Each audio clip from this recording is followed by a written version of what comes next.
The 18th birthday is universally celebrated as a threshold of freedom, a gateway to adulthood. But for Michael Lee, blowing out the candles meant stepping off a cliff. There was no family home to return to, no safety net woven from years of unconditional love. When he aged out of the foster care system, the state simply cut the cord. He packed his few belongings into a trash bag, walked out the door of his final group home, and vanished into the unforgiving labyrinth of the city. Michael did not ask for the fractured childhood that defined his early years. Removed from his biological family due to circumstances entirely beyond his control, he spent a decade bouncing between temporary placements.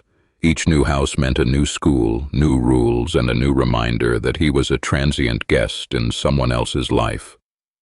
Despite the constant upheaval, those who knew him remembered a quiet, resilient boy who hoarded sketchbooks, filling the blank pages with intricate drawings of houses he hoped to one day build. The bureaucratic machinery of the state operates on rigid timelines, blind to emotional readiness or financial stability. On the exact day he turned 18, Michael was legally reclassified from a vulnerable child in need of protection to an independent adult expected to navigate the world alone. The foster care system, which had micromanaged his existence for years, abruptly terminated its oversight. He was handed a meager stipend, a list of homeless shelters, and a brief handshake before being pushed out into a society that had already forgotten him. That sudden independence was a crushing weight. Michael tried to secure a foothold, renting a cramped, overpriced room in a neglected neighborhood. He applied for entry-level jobs, his neat handwriting filling out applications for fast food restaurants and retail stores. But without a permanent address, a reliable phone, or a co-signer, the barriers to basic survival were insurmountable. The dream of architecture faded, replaced by the immediate, desperate arithmetic of calculating how many days a single box of cereal could last. Then, the tenuous thread connecting Michael to the world snapped. He stopped showing up for his shifts at a local diner. His phone, a prepaid model with dwindling minutes, went straight to voicemail. For a youth with deep roots, alarm bells would have sounded within hours. But for an emancipated foster child, the silence stretched for weeks before anyone noticed. The tragic reality of his isolation meant that his disappearance was not marked by frantic search parties or tearful press conferences, but by a quiet, devastating absence. When a former social worker finally reported him missing, the initial response was agonizingly slow. Law enforcement often categorizes missing adults, particularly those with a history of transience or system involvement, as voluntary runaways. Detectives assumed Michael had simply moved on, seeking a fresh start in another state, a common misconception that plagues cases involving former foster youth. The critical first 48 hours, the window where evidence is fresh and witnesses are reliable, had long since evaporated into the ether of bureaucratic indifference. The first real crack in the facade of a voluntary disappearance came from a landlord demanding unpaid rent. When police finally entered Michael's apartment, they did not find the clean slate of a young man who had packed up and moved on. Instead, they discovered a life interrupted. His cherished sketchbooks were left open on a makeshift desk, his winter coat still hung on the back of a chair, and a carton of milk sat spoiled in the refrigerator. It was a scene screaming of sudden, involuntary departure. Standing in that cramped room, the profound loneliness of Michael's existence became tangible.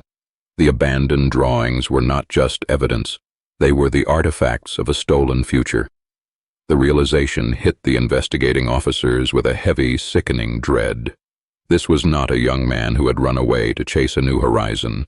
This was a vulnerable youth who had been swallowed whole by the shadows of a city that preyed on those without a shield. The investigation quickly exposed the gaping chasms in post-emancipation support. When a young person leaves state care, they instantly become prime targets for exploitation.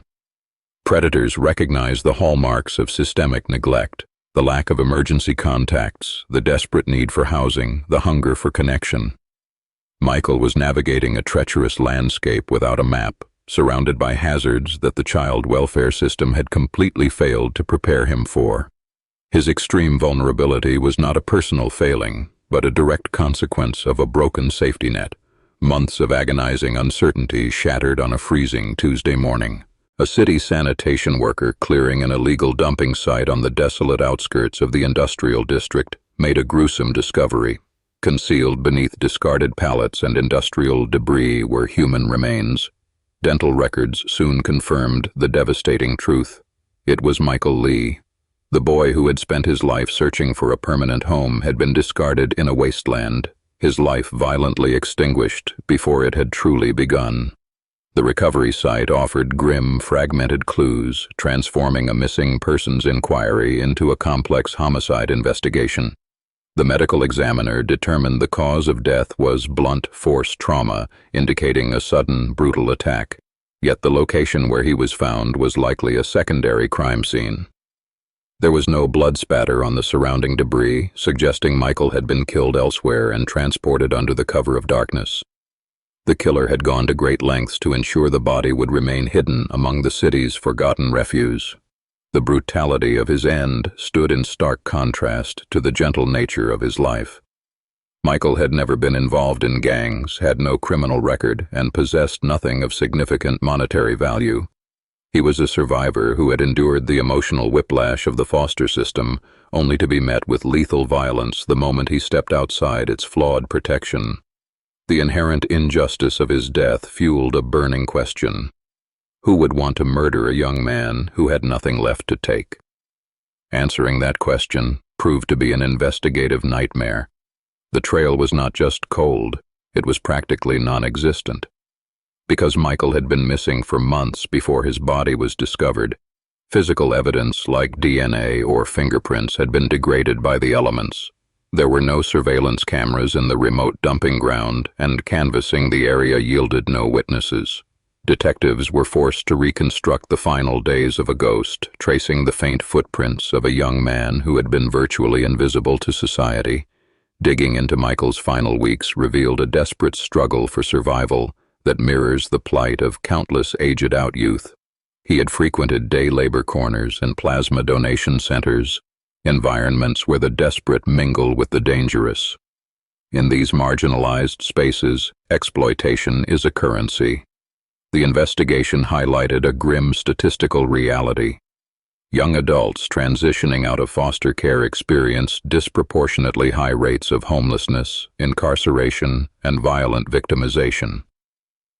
Michael's trajectory was tragically common, a predictable outcome of a system that abandons its charges at the finish line. News of his murder sent shockwaves through the local network of foster alumni and advocates. For them, Michael was not just a headline or a case file. He was a mirror reflecting their own precarious reality. Vigils were organized, not by family members, but by former foster youth who understood the terrifying proximity of his fate. They gathered in the cold, holding candles and demanding answers, their collective grief amplifying a desperate plea for visibility. They refused to let his memory be buried along with his body. Despite the public outcry, the investigation repeatedly slammed into brick walls. Detectives tracked down a few acquaintances from the diner and the temporary labor pools, but their memories were hazy, clouded by time and their own daily struggles. A promising lead involving a suspicious vehicle seen near his apartment building fizzled out when the license plate turned out to be stolen. Every thread pulled seemed to unravel, leaving investigators with a tangled knot of circumstantial whispers and dead ends. The killer remained shrouded in the city's apathy. The silence surrounding the unsolved death is a heavy, suffocating blanket. It speaks to a profound societal failure, a chilling confirmation that some lives are valued less than others. The detectives working the cold case carry the weight of that injustice. They stare at Michael's crime scene photos, contrasting the harsh reality of his death with the hopeful, meticulously drawn houses in his sketchbooks. The gap between what he deserved and what he received is a haunting reminder of the work left undone. This tragedy forced a harsh spotlight onto the state policies governing emancipation, Lawmakers and child welfare agencies faced intense scrutiny over the abrupt termination of support at age 18. Michael's death became a grim catalyst for legislative debates, pushing advocates to demand extended care options, guaranteed housing vouchers, and comprehensive mentorship programs. The cost of inaction had been paid in blood, proving that simply cutting ties with vulnerable youth is a dereliction of duty with fatal consequences. Inside the cold case unit, the file on Michael Lee remains open, a testament to a refusal to surrender. Investigators periodically re-examine the sparse evidence, hoping that advancements in forensic technology might eventually extract a hidden truth from the degraded samples. They maintain contact with the advocates who continue to champion his name, understanding that solving this case is about more than just closing a file. It is about proving that a life shaped by the foster system still demands justice.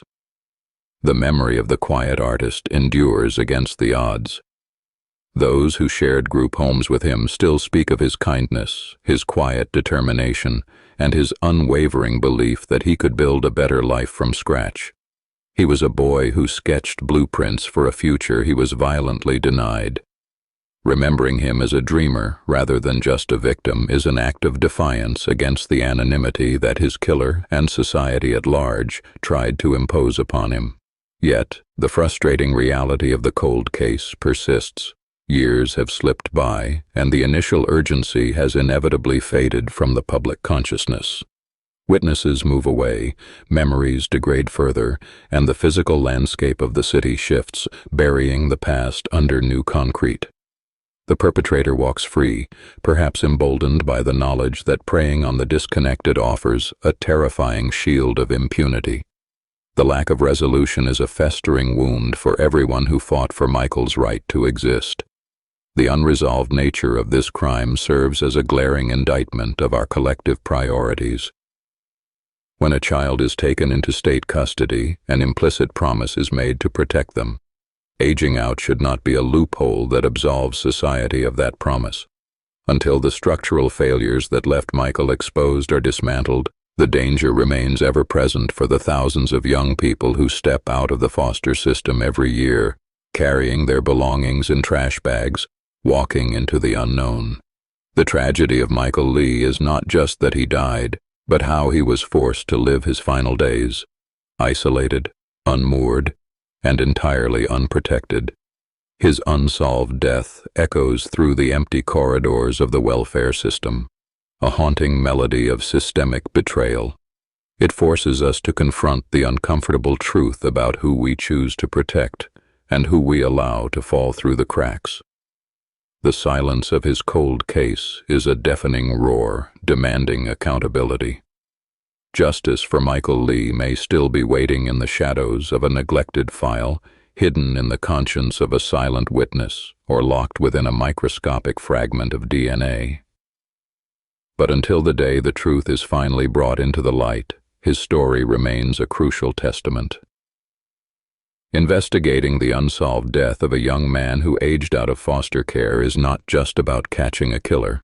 It is about reclaiming the dignity of a forgotten life and ensuring that no other youth has to face the darkness alone.